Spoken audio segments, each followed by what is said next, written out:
Well, we're joined now by security analyst and public affairs commentator Jonathan Onoja. Thank you so much for joining us on Newsnight. I mean, just watching your body language, your reaction to what the lady was saying in that report, let's even take it from there. That look, the issue of Safe Schools initiative, the challenge is not funding, but apparently there is a gap somewhere, the issue of implementation. The funds are there, but they're not being put to use. Yeah, unfortunately, I would say it is a Nigerian thing. Somehow it's a Nigerian factor. Everybody wants to get the share of this money and then go away because the concerns of the safety of these children in school is not actually the priority. All they wanted is to see that there's money somewhere that everybody can take and then have a cup of tea. Otherwise, it takes you 9 years for an implementation. And over the years, we kept having incidents of abduction. Till tomorrow, Leah Sharibu is a mirage that Nigerians can never forget.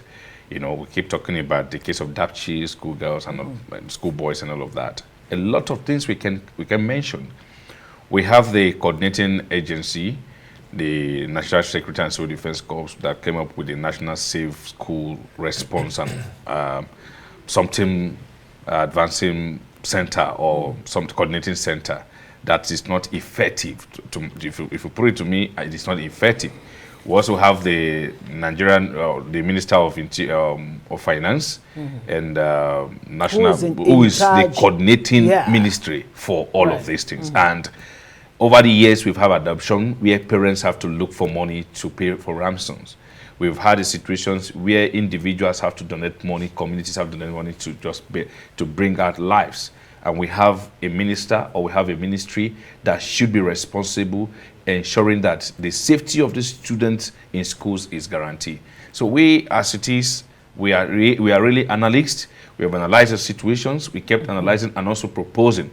Over the years, we proposed there should be at least a presidential safe school initiative teams or task force that should be responsible and also be directly responding or reporting to Mr. President on issues like this. But up to tomorrow, we can get it right. The issue of probing that is coming, to me, is a wishy-washy. It will going to end all like it has ended before now. So we pray that the students that are in school have the faith to also be in school, because what that means that tomorrow we are going to have a bunch of illiteracy or illiterates on the street, and that is going to also, bring the spate of insecurity in the country. For once, some will say, can we just stop praying and see if we can actually do something? And let's talk about what best we can do, because listening, talking about implementation, perhaps there's still hope. And if there's still hope, we can actually activate what is left of where we stopped. What are those key things you think we're missing out here, away from corruption, which you had painted by your opening remarks? The local councils and the states, how can they plug in to this gap and ensure that our schools are safe? Well, first, you need to understand that every local government have a statistics of the numbers of schools that is his or local government. And why is this so? This school still pays tax. They go around to collect tax and all of that. So it is a very simple thing to have a database, have a collection of the numbers of schools we have in this country. Those that are talking about safe schools, they don't even have the understanding of where this school A is positioned. They don't have the total numbers of schools we have in this country. So we must have a database and have a location of where these schools are actually located in our various communities. It is from there we can begin to design in a model for the safety of the students, because if each local government, each state has its own peculiarity when it comes to insecurity and security. So we must design a model. The model you use in Zamfara will not be the same model you use in Benue. But that is, unfortunately, that's what has been happening in this country. The same group of people that went to fight in Bruno will still be the same people that are going to go back to either Kaduna to fight. So forgetting the fact that each state has a model, and each state should come up with a template of how to fight this whole thing. The students in category A, in category B, have a different understanding of what safety of a school is all about. So if we must get it right, it is time for us to bring on board stakeholders like you and I, discuss the solutions and not just the problems, give advice to Mr. President where he needs to get it right. The coordinating agency that is now the National Security and Civil Defense Corps, under the initiative of the Safe Schools Response and Coordinating Center, should not just only be the only center that is in charge of safety in the school. Okay. What we need at the moment is neighborhood watch, and not just the use of force. The people that we talked about intelligence, I'm happy. I saw the Department of State Security on the page of those that are also responsible at the coordinating agencies. Yeah. They are also key in this because we need to also analyze our intelligence. Unfortunately, what is happening is about the loss of intelligence gathering.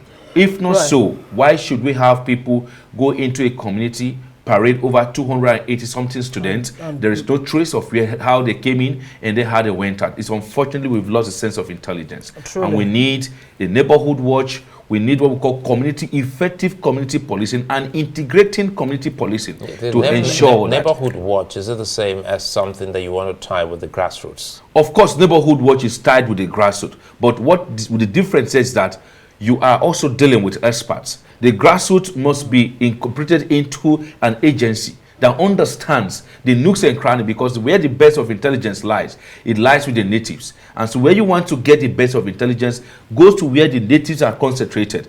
Integrate them into understanding of what the safety of their community should look like. Right. And then you can now have what they call neighborhood watch. Okay, so, still talking about safe schools. The former president of the Senate, or Senate president, if you like, Ahmed Lawan, actually made a point in 2021 that the Safe Schools initiative was designed to fail from the get-go, of course, on the issue of it being domiciled within the responsibility or purview of the Ministry of Finance instead of the Ministry of Education.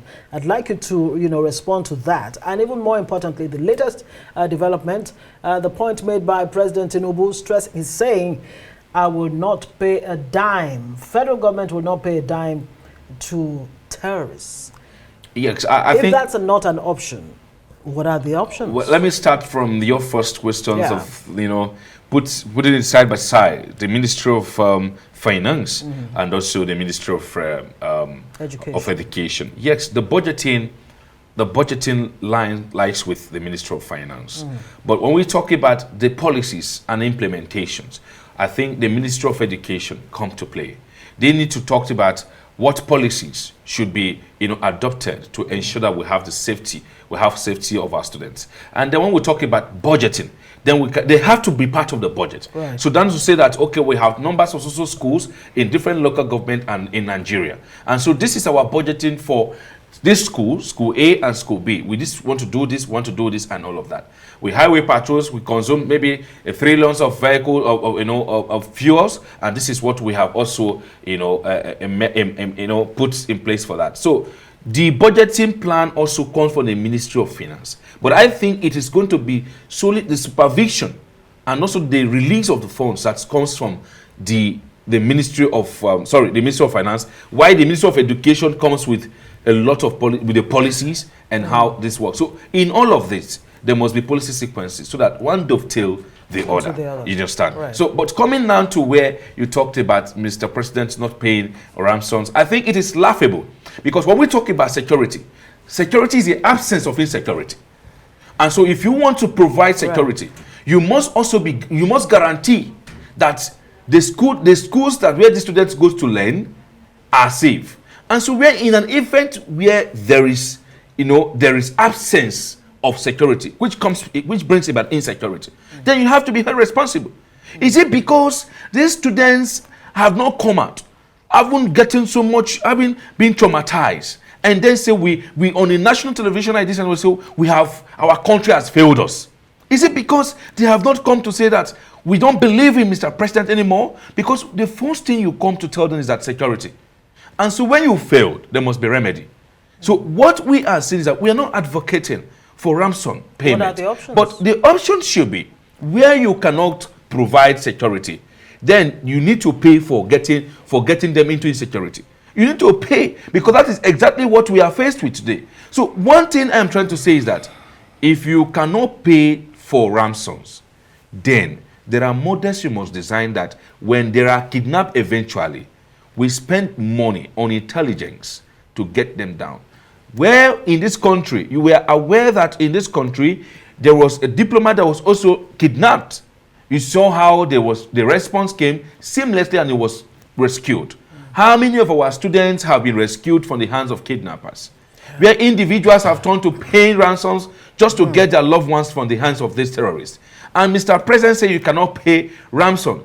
I think it is a failure for the commander-in-chief of armed forces to say that he cannot pay for ransoms where the people you need to protect are every day being kidnapped by militias. And it seems like what is eating the beans lives there in the beans. Because if you cannot protect us, then we have to tell that you're the one killing us. Well, I think it's a fine place for us to leave it. We really do hope that the monitoring and others you've spoken about on the Safe School initiative will be looked into. Jonathan Onoja, many thanks and thank you as always. Thank you, man.